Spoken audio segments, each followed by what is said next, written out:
नमस्कार. सगळ्यात पहिल्यांदा वेदच्या मंचावर आजच्या विषयाच्या संदर्भात मला विचार मांडण्याची संधी दिली त्याबद्दल सगळ्या वेदच्या आयोजकांचे आभार.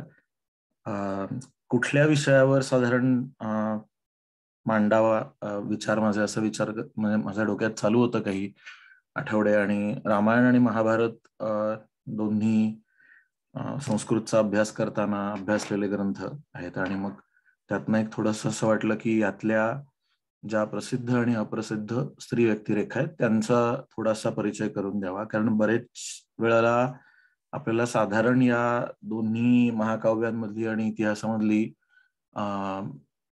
स्टोरी ज्याला म्हणतात किंवा कथा म्हणतात ते माहिती असते, पण बऱ्याचशा ज्या व्यक्तिरेखा आहेत त्याच्या मागची पार्श्वभूमी काय, साधारण त्याचा अर्थ असू शकतो, किंवा त्याच्यातल्या काही गोष्टी ह्या सर्वसामान्यपणे माहीत नसतात, तर त्याची या निमित्ताने एक थोडीशी ओळख व्हावी असा विचार त्याच्या मागे आहे. आणि ह्या सगळ्या स्त्री व्यक्तिरेखा आहेत त्या रूढार्थाने या महाकाव्याच्या किंवा इतिहासाच्या नायिका नाहीयेत. त्याच्यामुळे म्हणजे द्रौपदी किंवा सीता या माहिती असलेल्या दोन्ही स्त्रिया महाभारत आणि रामायणामधल्या, तर त्या न घेता त्याच्याऐवजी दुसऱ्या इतर व्यक्तिरेखा ज्या आहेत त्या मांडाव्यात असा याच्या मागचा विचार आहे.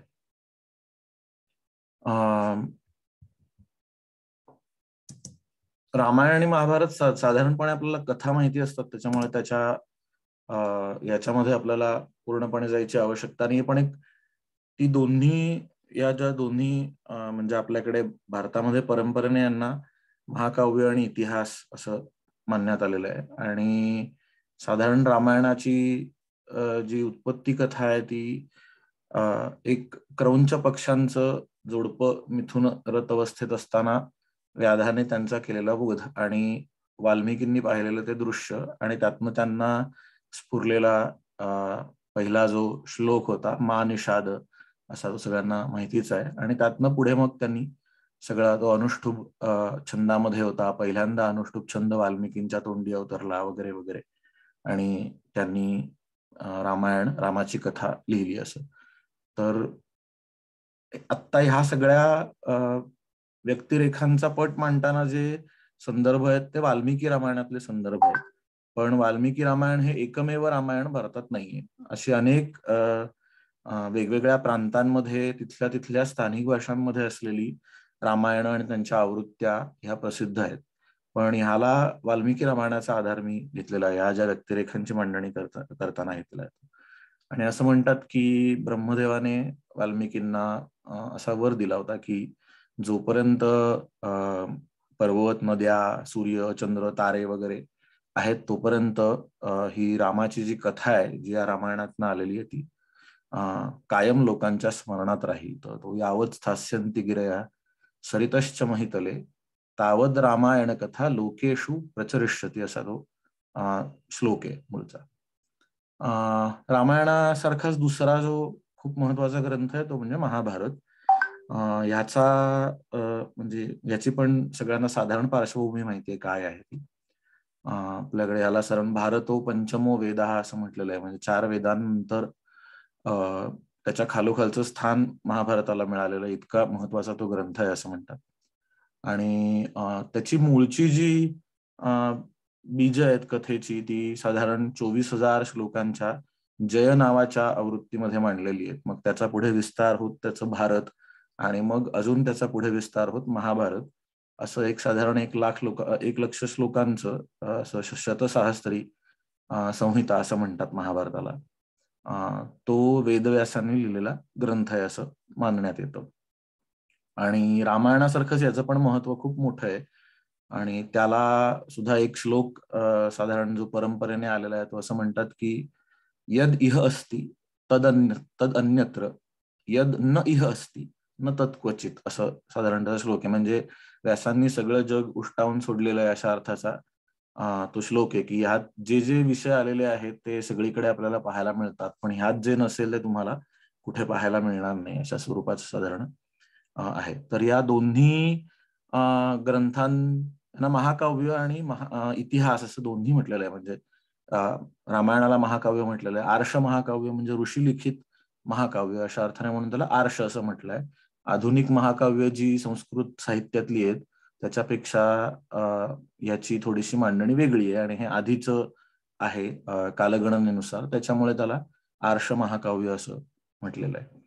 आणि हे सगळे फक्त भारतीय इतिहासाचे किंवा भारतीय संस्कृतीचे किंवा भारतीय साहित्यातले मानदंड ठरलेले ग्रंथ असे नाही, तर ज्याला साधारण वर्ल्ड लिटरेचर असं म्हणतात.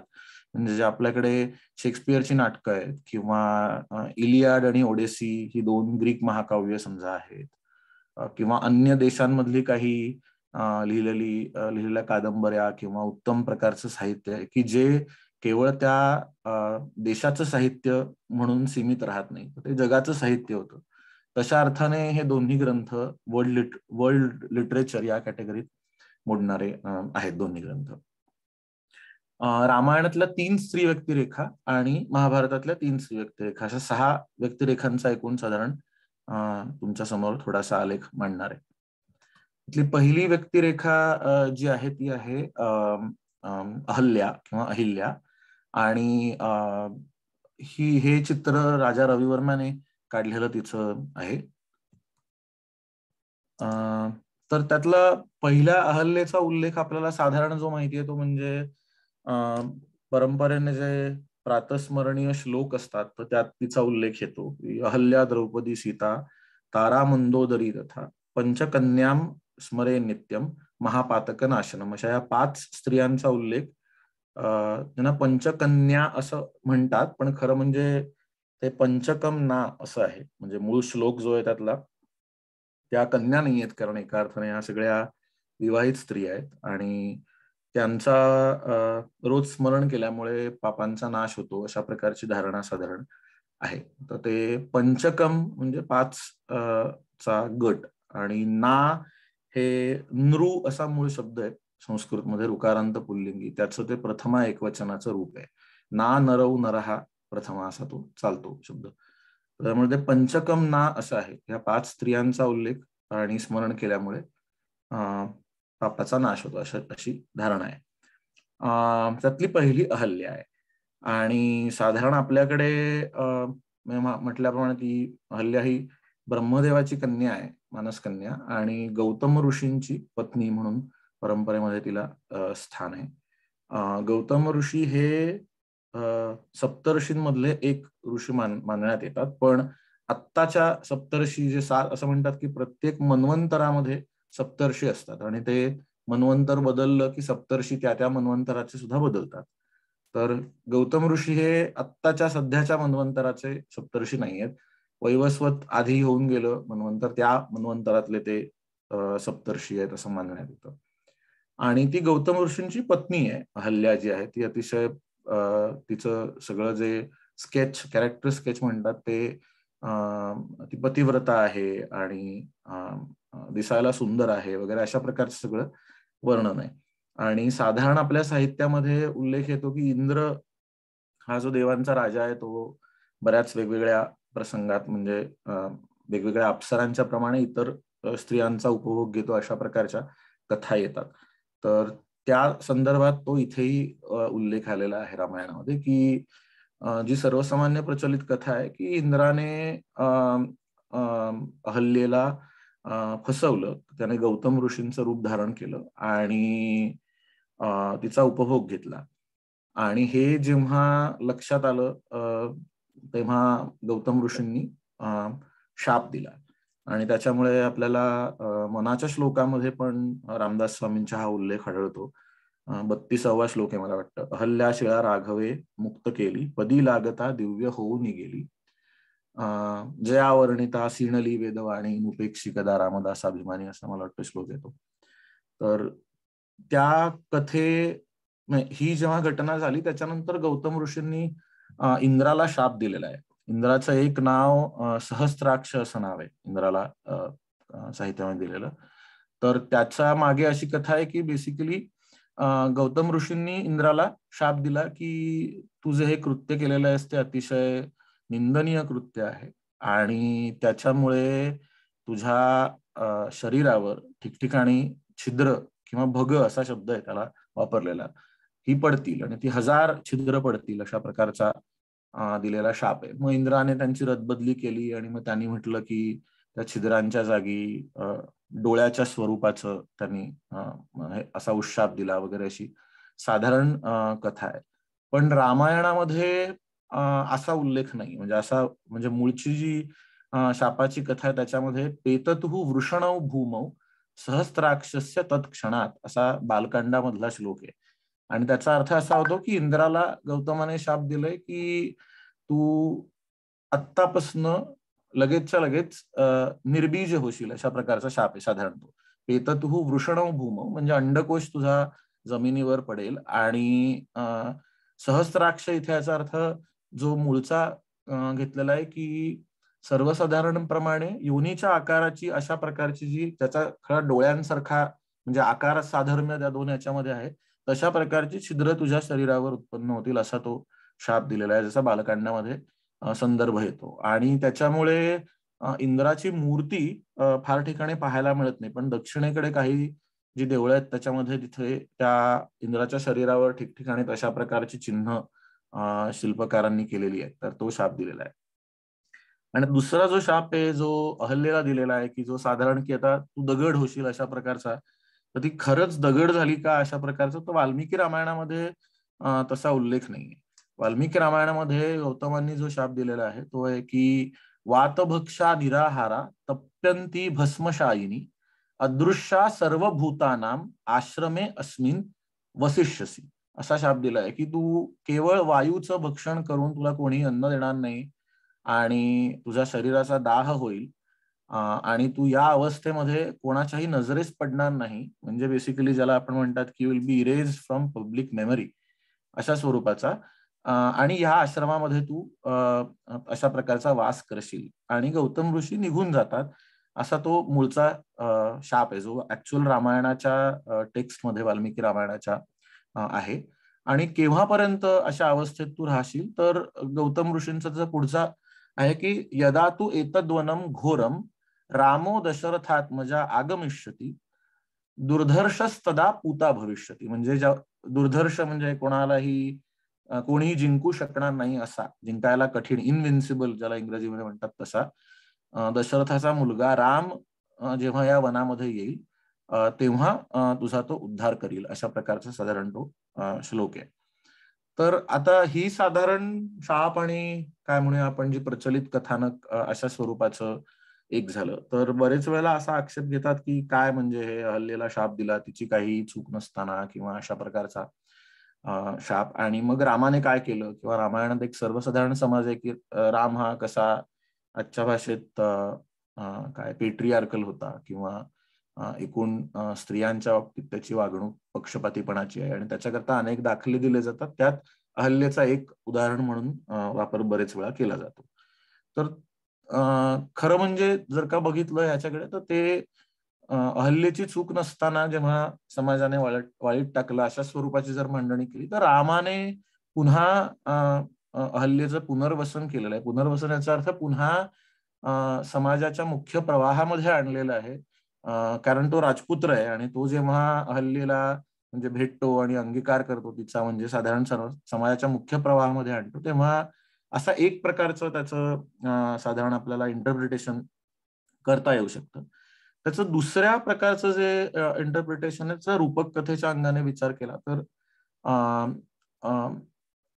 व्युत्पत्तीच्या दृष्टीने विचार केला तर अहल्या हे रूपक आहे. कशाचं रूपक आहे तर हल म्हणजे नांगर आणि हल्ल्या म्हणजे नांगरणीला योग्य अशी जमीन. आणि हे इथे निगेटिव्ह किंवा संस्कृतमध्ये उपसर्ग किंवा जेव्हा वापरला जातो प्रिफिक्स तेव्हा तो नकारार्थी अशा अर्थाने अज्ञान ज्ञान अज्ञान अशा स्वरूपाचं अभावाच्या अंगाने किंवा निगेटिव्ह याने येतो. तर अहल्या म्हणजे ज्याला आपण आजच्या भाषेत बॅरन लँड म्हणतो, ती अशा प्रकारची नांगरटीला योग्य न ठरलेली बंजर जमीन अशा त्याचा प्रकारचा एक अर्थ घेता येऊ शकतो अहल्या. आणि राम लक्ष्मण जेव्हा वनात आले, हे चित्रात तुम्हाला दिसतात की हे विश्वामित्र आणि हे बालकांडात आहे त्याच्यामुळे इथे सीता नाहीये. आणि राम आणि लक्ष्मण विश्वामित्रांकडे आहेत आणि त्या आता पुढे मिथिलेला चालले, त्याच्या अलीकडची म्हणजे कथा आहे साधारण. त्याच्यामुळे ती भूमी जी पूर्णपणे उजाड झालेली आहे, त्या भूमीमध्ये बेसिकली रामाने आणि लक्ष्मणाने येऊन ती भूमी नांगरटीला योग्य केली, असा एक त्याचा रूपक कथेच्या अंगाने विचार करता येऊ शकतो. दुसरी व्युत्पत्ती आणि विचार कुमारिल भट्ट म्हणून एक मीमांसक होऊन गेले. मीमांसा हे एक दर्शन आहे, तर त्या दर्शनाचे मोठे प्रणेते म्हणून कुमारिल भट्टांचं नाव आहे. तर त्यांनी दिलेली एक व्युत्पत्ती आहे, ती म्हणजे अहनली अशा प्रकारची व्युत्पत्ती अहल्या या नावाची दिली आहे. तर अहन म्हणजे दिवस, अहर्निश या शब्दामध्ये जो अहन आहे तो अहन दिवस, आणि ली लय असा धातू आहे संस्कृतमध्ये. तर दिवसाचा लय ज्याच्यामध्ये होतो ती अहल्या म्हणजे रात्र अशा अर्थाने. आणि रामाच्या येण्यामुळे, म्हणजे केव्हा आला राम, तर तो सकाळी आला आणि सूर्याच्या किरणांमुळे पुन्हा रात्रीचा सगळा जो अंधार आहे तो नष्ट होऊन प्रकाश पडला. अशा प्रकारची त्यांनी एक मांडणी रूपक कथेची दिलेली आहे कुमारिल भट्टांची. तर अशी एक साधारण अहल्येची थोडीशी कथा त्याच्या मागचं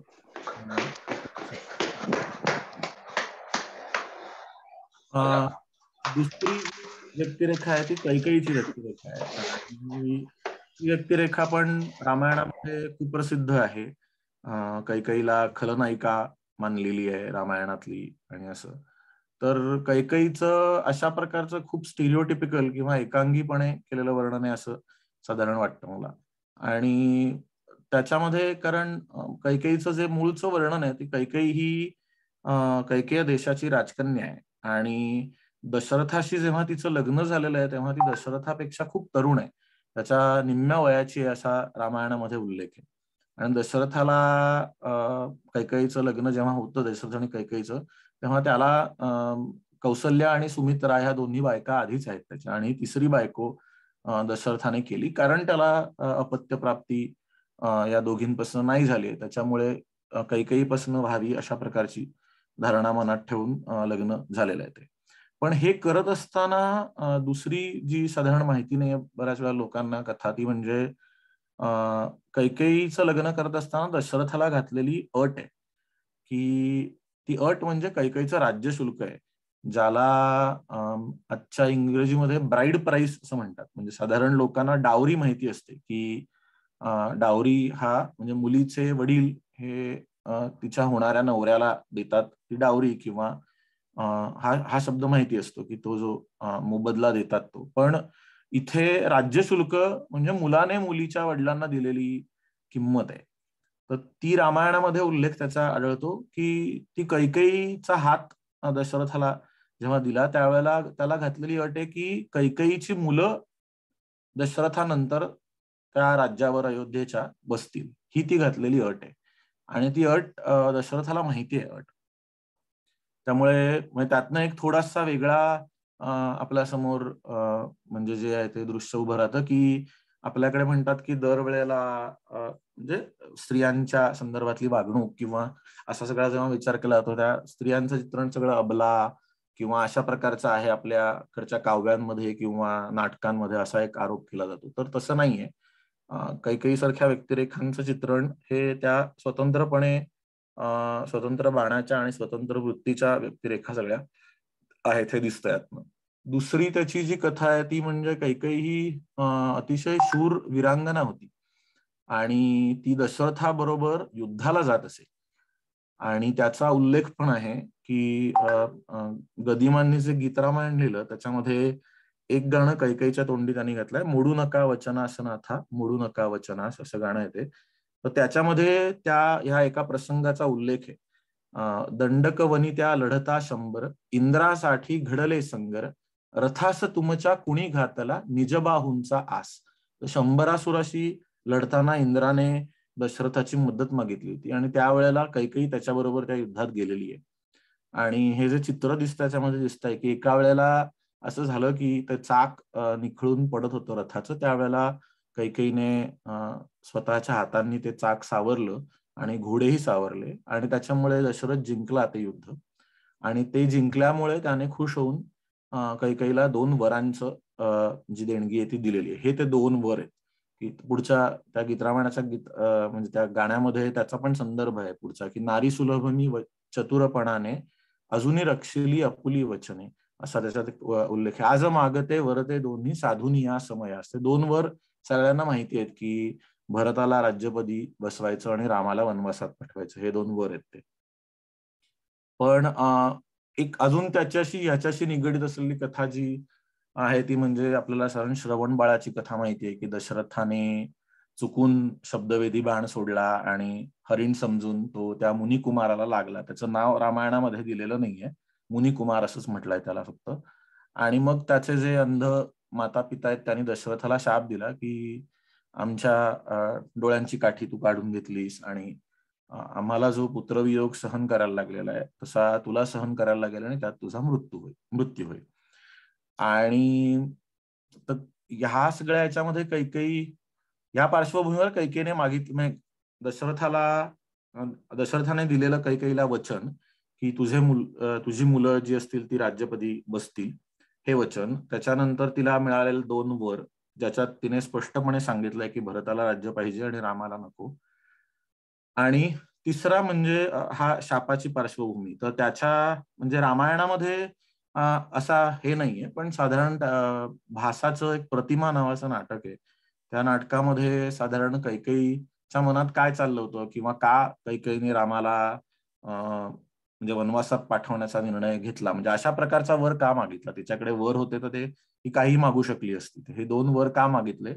तर पहिल्या वराची पार्श्वभूमी त्या राज्यशुल्काच्या ह्याच्यातनं येते, की भरताला का राज्यपद मिळावं आहे. आणि दुसरा जो वर आहे, की रामाला वनवासात का पाठवावं, तर त्याचं त्या शापाच्या कथेमध्ये उत्तर मिळतं, की ते जे वसिष्ठ कैकेयीला सांगतात. रामायणाच्या टेक्स्टमध्ये म्हटलंय त्याप्रमाणे. आणि तो शाप जो आहे त्याच्यामध्ये त्या मुनिकुमाराच्या आई-वडिलांचा म्हणजे माता-पित्यांचा अभिप्राय असा आहे, की दशरथाचा मृत्यू हा म्हणजे श्रावण त्यांचा मुलगा जसा मेला श्रवण बाळ, त्याप्रमाणे दशरथाच्या मुलाचा मृत्यू व्हावा आणि त्या दुःखातनं दशरथाचा देखील मृत्यू व्हावा. तर भास त्याची मांडणी करताना हे सांगतो, की म्हणजे याच्यामध्ये 2 प्रकारचे मृत्यू हे अटळ होते त्या शापामुळे होणारे. तर कैकेयीने दुसऱ्या वराने त्यातला एक मृत्यू टाळलाय. दशरथाचा मृत्यू होणार हे नक्की होतं. पण मुलाच्या वियोगामुळे जे दुःख होतं, त्या दुःखाने दशरथ मरेल अशा प्रकारचा तो ऍक्च्युअल वर्बॅटिम ज्याला म्हणतात, म्हणजे मूळ शब्दशः त्याचा तसा शापाचा जो आहे, ती वाणी जी आहे ती तशी आहे.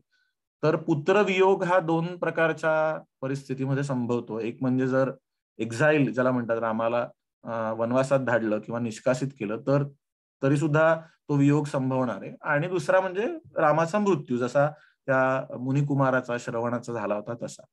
तर त्यामुळे कैकेयी मागताना हा असं म्हणते, की रामाला वनवासात पाठवा तुम्ही आणि त्याच्यामुळे दशरथाला जे दुःख होतं त्याच्यामुळे दशरथ मरतो. सो दशरथ जाणारच आहे, मरणारच आहे. तिने एक मृत्यू असा टाळला, रामाचा जो झाला असता अशा प्रकारचा. कारण राम हा सगळ्यात आवडता मुलगा आहे दशरथाचा.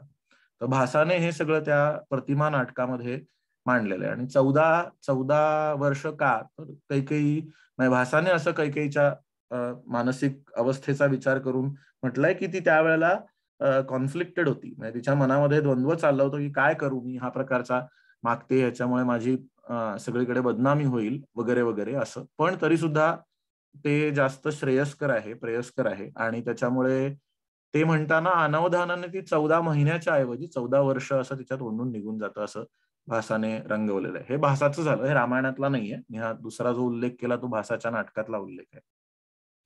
मराठीमध्ये कैकेयीच्या व्यक्तिरेखेवर 2 नाटकं लिहिलेली आहेत. एक म्हणजे कुसुमाग्रजांचं शिरवाडकरांनी लिहिलेलं कैकेयी नावाचं नाटक आहे.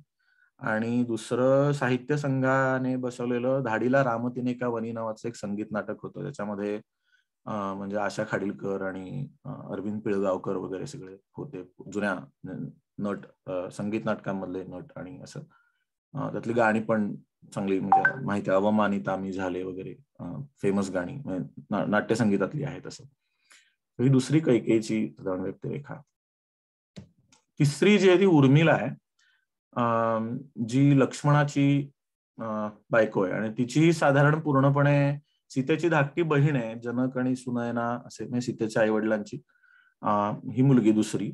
आणि तिला लक्ष्मणाकडनं अंगद आणि चंद्रकेतू अशी 2 मुलं होतात. तिची कथा फारशी माहिती नाहीये. म्हणजे तिचा साधारण रामायणामध्ये तसा पूर्णपणे सायलेंट कॅरेक्टर किंवा मूक नायिका अशा प्रकारचं साधारण चित्रण आहे. आणि तिची कथा म्हणजे अशी आहे की ज्या वेळेला राम वनवासात जायला निघाले, त्यावेळेला लक्ष्मणही त्यांच्या सावलीसारखा बरोबर कायम असल्याने तोही निघाला.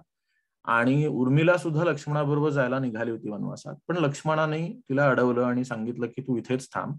कारण तू माझ्याबरोबर आलीस तर माझं लक्ष तुझ्याकडे आणि रामाकडे असं विभाजित होईल आणि मी राम आणि सीतेचं रक्षण करू शकणार नाही. आणि शिवाय इथे वृद्ध मातापित्यांचा सांभाळ कोण करील? त्याच्यामुळे तू मागे थांब. अशा प्रकारचं, त्यामुळे ते लक्ष्मणाची नाही, उर्मिला त्याच्यामुळे अयोध्येतच थांबली. ती वनवासात गेली नाही लक्ष्मणाबरोबर. पण त्याची दुसरी एक अशी कथा येते की लक्ष्मण डोळ्यात तेल घालून दिवस-रात्र राम आणि सीतेचं रक्षण करत असताना त्याने झोपायचं नाही असं ठरवलं, की कुठल्याही क्षणी म्हणजे बेसावध किंवा गाफीलपणा दाखवायचा नाही अशा प्रकारचं. पण ही जी निद्रा देवी म्हटली ती त्याच्या पुढे एकदा येते आणि म्हणते की हे कुठल्याही जिवंत माणसाला शक्य नाहीये 14 वर्ष न झोपता राहणं. तर तू कसं करणार आहेस हे? आणि मग तो म्हणतो की काय म्हणजे कसं काय करू मी, म्हणजे कारण मला रक्षण तर केलं पाहिजे राम आणि सीतेचं. तर मग निद्रा देवी त्याला सांगते की तुझ्या बदली जर तुझी झोप कोणी घेतली तर ते शक्य होईल. आणि मग लक्ष्मण असं म्हणतो की माझी बायको उर्मिला जी आहे ती माझ्या वाटची पण झोप घेईल असं. आणि त्याच्यामुळे ती 14 वर्ष रामायणाच्या ह्याच्यामध्ये असं हे उल्लेख आहे की ती म्हणजे झोपते. लक्ष्मणाच्या वाटची पण झोप ती घेते असं. अशी ती एक थोडीशी मजेशीर कथा आहे. तिचं इथे भरतपूर राजस्थानमध्ये तिचं एक देऊळ आहे. लक्ष्मण आणि उर्मिलेचं. आणि ग्रेस जे कवी आहेत महाराष्ट्रातले खूप मराठीतले प्रसिद्ध कवी आहेत, त्यांनी त्या उर्मिलेवर एक सुंदर कविता लिहिली आहे. म्हणजे ती दुसरी उर्मिला म्हणजे त्यात नाही, पण त्याचा संबंध त्यांनी ह्या रामायणातल्या उर्मिलेशी पण जोडलेला आहे. तर खूप सुंदर कथा आहे ती. त्याचं मला वाटतं कविता आहे ती. युट्यूबवर त्याची मला वाटतं या गुंजारव स्टुडिओचे काही दोघ जण आहेत, त्यांनी मंदार फाटक आणि निनाद जोग म्हणून त्यांनी चाल लावली आणि खूप सुंदर कविता ती आहे. त्याची लिंक पण वाटलं तर मी नंतर शेअर करेन. ह्या 3 रामायणातल्या आहेत. आता महाभारतातल्या स्त्रिया त्या 3 म्हणजे सत्यवती, कुंती आणि गांधारी. ह्या तिन्ही ज्याला आजच्या ह्याच्यात मेट्रिआर्क असं म्हणतात तशा प्रकारच्या ह्या स्त्रिया आहेत. तर सत्यवती ही शंतनू आणि मुळात जी कथा महाभारतातल्या आदी पर्वात येते त्याच्यामध्ये की उपरिचर वसू आणि अद्रिका नावाची अप्सरा होती, तिची सत्यवती ही मुलगी आहे. आणि म्हणजे सगळ्या ह्या ह्याच्यामध्ये अद्भुताचा एक अंश आहे. त्याच्यामुळे म्हणजे अद्रिका हिला ब्रह्मदेवाच्या शापाने ती मासा झालेली असते आणि मग त्यावेळेला तिला झालेली मुलगी आहे ही. त्याच्यामुळे तिला तिच्या अंगाला माशाचा वास येत असतो आणि तिला मत्स्यगंधा असं नाव आहे. आणि मग तो जो दाशराज आहे, धीवर आणि कोळ्यांचा राजा जो आहे, तो तिचा सांभाळ करतो. आणि त्याच्या आधी एक थोडीशी कथा जी आहे म्हणजे पुढे शंतनूशी तिचं लग्न होण्याच्या आधीची, ती म्हणजे पराशर आणि सत्यवतीची कथा आहे. की एकदा ती नावेतनं गंगेतनं एका तीरावरनं दुसऱ्या तीरावर लोकांना ने-आण करण्याची म्हणजे तिचं तिचं काम असेल. आणि ते करत असताना एकदा पराशर ऋषी त्या बोटीत किंवा नावेत बसतात आणि मग ते तिच्यावर भाळतात. आणि त्यातनं व्यासांची निर्मिती आहे. म्हणजे वेदव्यास हा मुलगा तिला होतो. पण हे करत असताना ती म्हणते की जसे 2 वर मागते पराशरांकडे. ते 2 वर म्हणजे की माझं कौमार्य अबाधित राहिलं पाहिजे आणि माझ्या शरीराला हा जो माशांचा वास येतो तर तो जावा अशा प्रकारचा तो वर आहे. असे 2 वर पराशर तिला देतात आणि त्याच्यामुळे तिचं नाव योजनगंधा किंवा परिमलवती अशा प्रकारचं तिचं नाव महाभारतात दिलेलं आहे.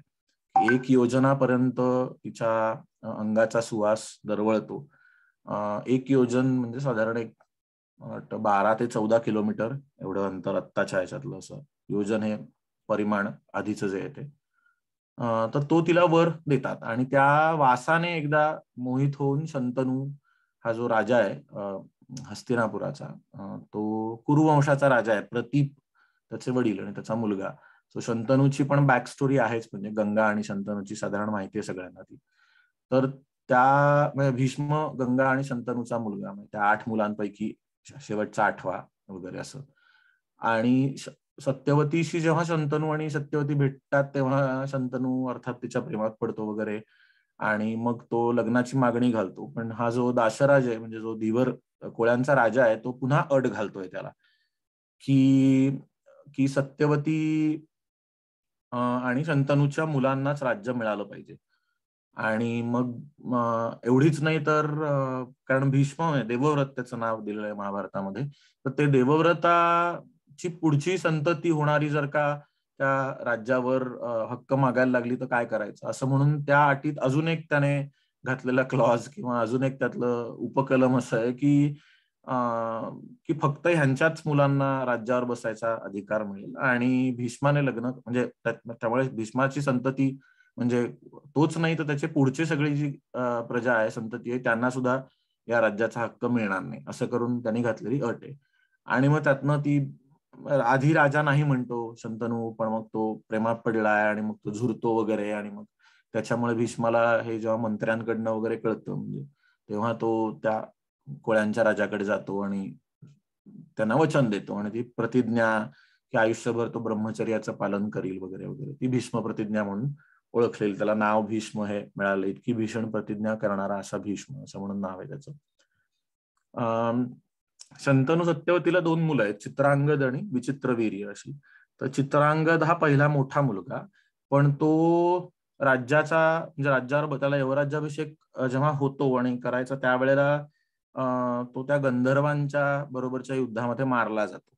आणि मग विचित्रवीर्य आहे, हा दुसरा मुलगा आहे, पण तो सुद्धा क्षयाने मरतो, अशी अशी महाभारतामध्ये त्याची कथा आहे. तर ही दोन्ही मुलं मरतात, पण त्याच्या मागे त्यांच्या ज्या बायका आहेत त्या पुन्हा निपुत्रिक आहेत. आणि जर का याची अजून एक माहिती असेल कथा तुम्हाला, तर अंबा, अंबिका आणि अंबालिका असं काशी नरेशाच्या 3 मुली आहेत त्यांना स्वयंवरातनं भीष्म पळवून आणतोय ह्या विचित्रवीर्य आणि चित्रांगदा करता.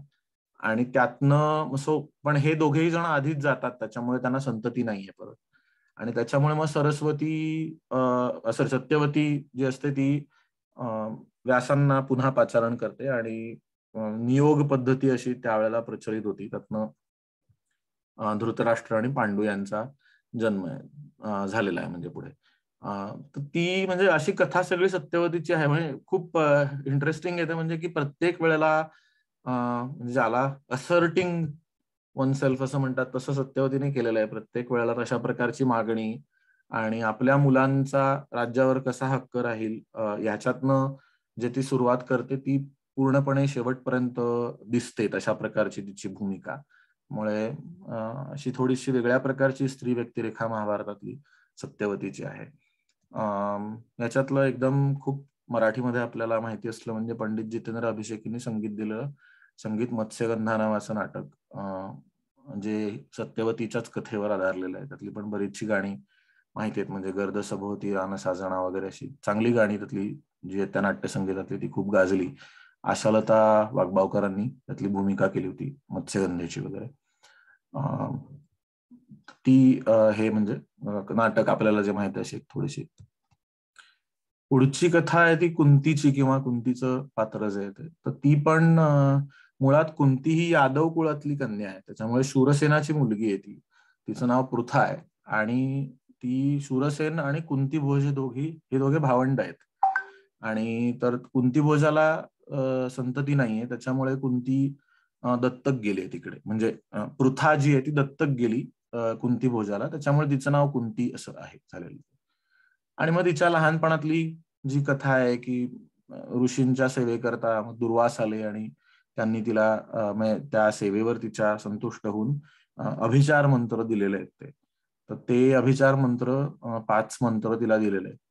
आणि मग ती सुरुवातीला जो मंत्र एकदा जपते आणि कर्णाचा जन्म वगैरे वगैरे त्यातनं दिसतोय म्हणजे झालेला तो. पुन्हा एक अद्भुत थोडस त्याच्याशी निगडीत आहे. पुढे तिचं स्वयंवरामध्ये पांडूशी लग्न होतं, ती स्वतः पांडूची निवड करते वगैरे.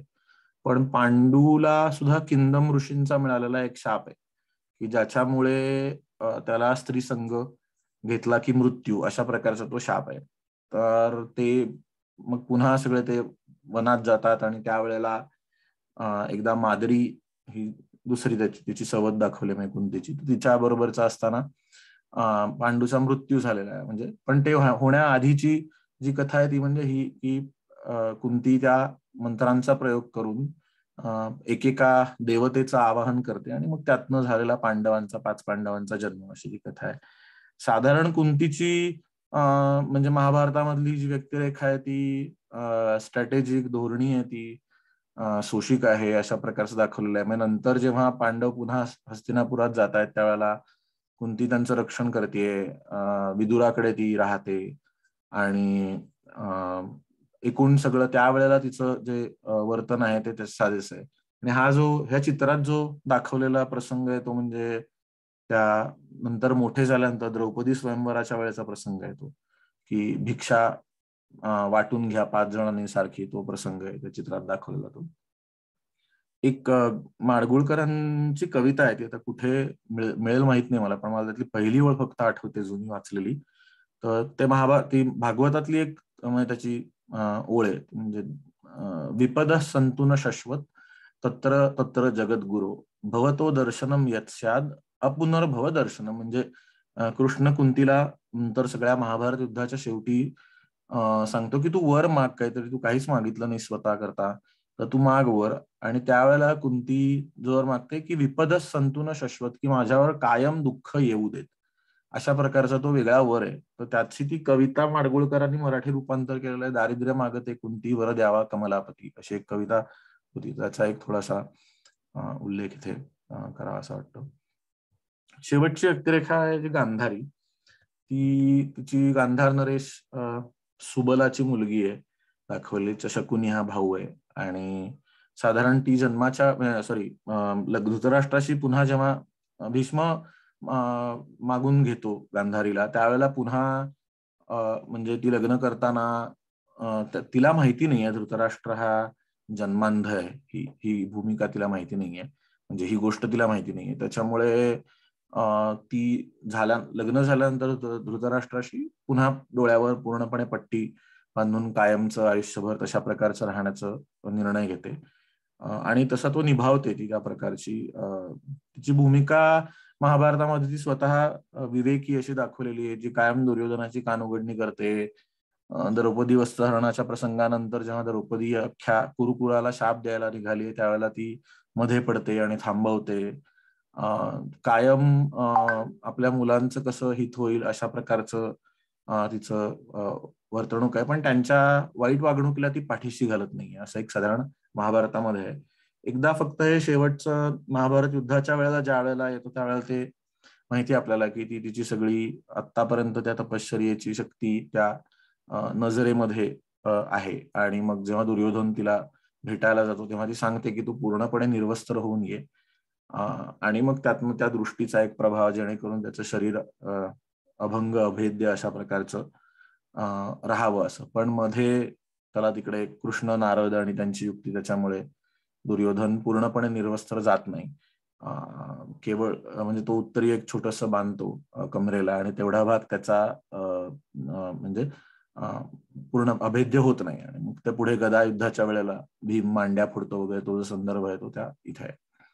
आणि कृष्णाला तिने दिलेला शाप आहे सगळ्यात शेवटचा जो आहे तो महाभारत युद्धाच्या वेळेला, की तुझ्या डोळ्यासमोर हे सगळं घडत होतं आणि तू थांबवू शकला नाहीस, त्याच्यामुळे माझ्या कुळाचा जसा संहार झाला तसा तुझ्याही कुळाचा संहार होईल, अशा प्रकारचा शाप गांधारीला दिलेला आहे. आणि तिचं पण मंदिर हेब्बय्या नावाचं गाव आहे म्हैसूरच्या जवळचं, नांजानगुड असं मला वाटतं तो जिल्हा आहे मला वाटतं. तर तिथे तिचं एक देऊळ आहे.